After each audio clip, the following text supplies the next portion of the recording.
اور جو نئے ہیں اس چینل پر، اس چینل کو سبسکرائب کر لیں اور بیل آئیکن کو بھی دبا لیں تاکہ میری اگلی آنے والی ویڈیو آپ تک پہنچ سکے۔ اگر کوئی مجھ سے کسی مسئلے کے بارے میں استخارہ کروانا چاہتے ہوں یا کسی کام کا حساب لگوانا چاہتے ہیں، کسی کام کے لیے وظیفے کا پوچھنا چاہتے ہوں یا قرآن پاک آن لائن پڑھنا چاہتے ہیں یا محفل میلاد النبی کے لیے بلوانا چاہتے ہوں تو واٹس ایپ کا یا قرآن پاک آن لائن پڑھنا چاہتے ہیں تو واٹس ایپ کا نمبر ویڈیو پر چل رہا ہے، آپ لوگ مجھ سے رابطہ کر سکتے ہیں۔ اگر میرے بھائی یا بزرگ مجھ سے رابطہ کرنا چاہتے ہو تو واٹس ایپ پر وائس میسیج کر کے اپنا مسئلہ بتا سکتے ہیں۔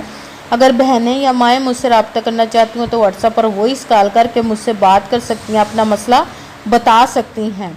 آپ نے وظیفہ کرنے سے پہلے کمنٹس میں اپنا نام اور جہاں آپ رہتے ہو اس جگہ کا نام اور اللہ پاک کا ایک نام لازماً لکھنا ہے تاکہ میں بھی آپ لوگوں کے لیے دعا کر سکوں اور پھر وظیفے کی بھی آپ لوگوں کو اجازت مل جائے گی۔ آپ نے پوری ویڈیو کو دھیان کے ساتھ سن کے سمجھ کے پھر وظیفے کو کرنا ہے۔ ایسا نہ ہو کہ ویڈیو کو سکپ کر کے چھوڑ کے سنیں اور پھر کوئی بات رہ جائے اور آپ وظیفہ کرنے لگے اور وہ ٹھیک نہ ہو۔ آپ نے نہ تو کسی عمل میں کم کر کے پڑھنا نہ زیادہ بڑھا کر پڑھنا، اگر کم یا زیادہ کر دیتے تو وہ ہمارا وظیفہ ٹھیک نہیں ہوتا، ہمیں کامیابی نہیں ملتی۔ اس لیے آپ نے جس تعداد اور جس ترتیب کے ساتھ میں آپ لوگوں کو وظیفہ بتانے لگی اسی تعداد اور اسی ترتیب کے ساتھ آپ نے اس وظیفے کو پڑھنا ہے۔ آپ اس وظیفے کو آج کے دن کسی بھی جگہ پر بیٹھ کر پڑھ سکتے، گھر میں، آفس میں، مدرسے میں، یونیورسٹی میں، کالج میں، شاپ پہ، مگر جب پڑھنے لگے بالکل خاموشی توجہ سکون کے ساتھ پڑھنا ہے کہ وظیفے کے درمیان نہ تو آپ نے کسی سے بات کرنی، نہ اٹھنا، نہ فون استعمال کرنا ہے۔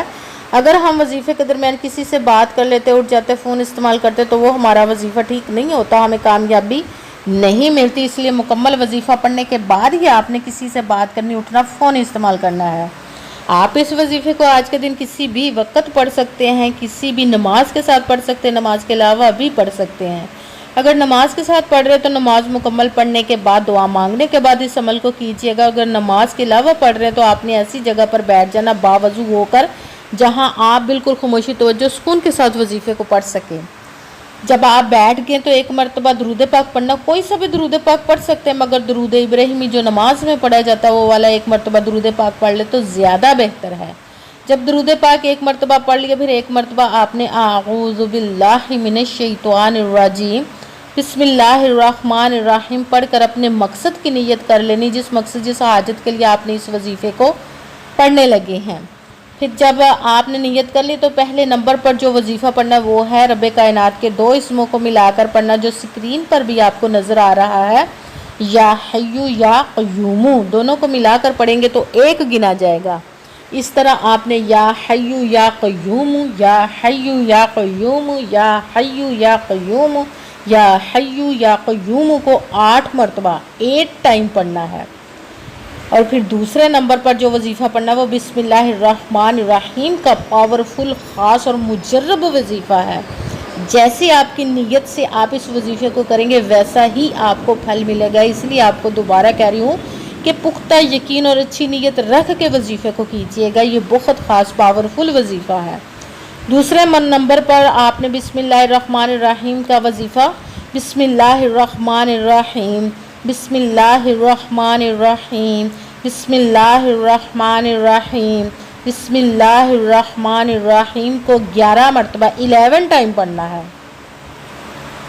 جب دوسرے نمبر والا وظیفہ بھی آپ نے پڑھ لیا پھر تیسرے نمبر والا ساتھ ہی شروع کر دینا ہے، وہ استغفر اللہ، استغفر اللہ، استغفر اللہ، استغفر اللہ، اس کو آپ نے 41 مرتبہ 41 ٹائم پڑھنا ہے۔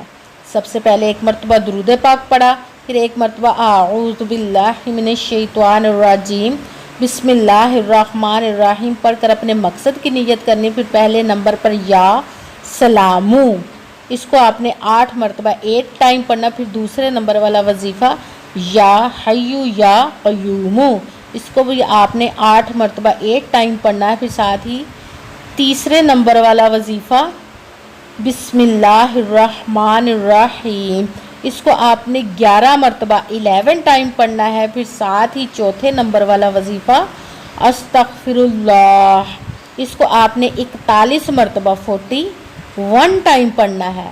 پھر جب 41 ٹائم استغفر اللہ والا وظیفہ 41 مرتبہ پڑھ لیا تو پھر آپ نے ایک مرتبہ وہی درود پاک پڑھنا جو درود پاک آپ نے وظیفہ شروع کرنے سے پہلے پڑھا تھا۔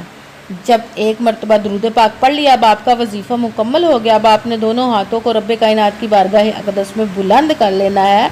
سب سے پہلے اپنے گناہوں کی بخشش کی دعا مانگنی ہے، پھر جس مقصد جس حاجت کے لیے آپ نے اس وظیفے کو کیا اس کی خوب دعا کیجیے گا، اور دعاؤں میں مجھے بھی یاد رکھے کہ میرے لیے بھی دعا کیجیے گا۔ جزاک اللہ خیرہ۔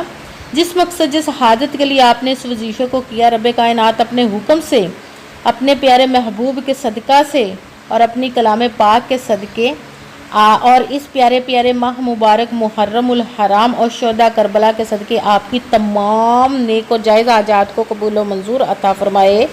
آمین ثم آمین۔ السلام علیکم ورحمۃ اللہ وبرکاتہ۔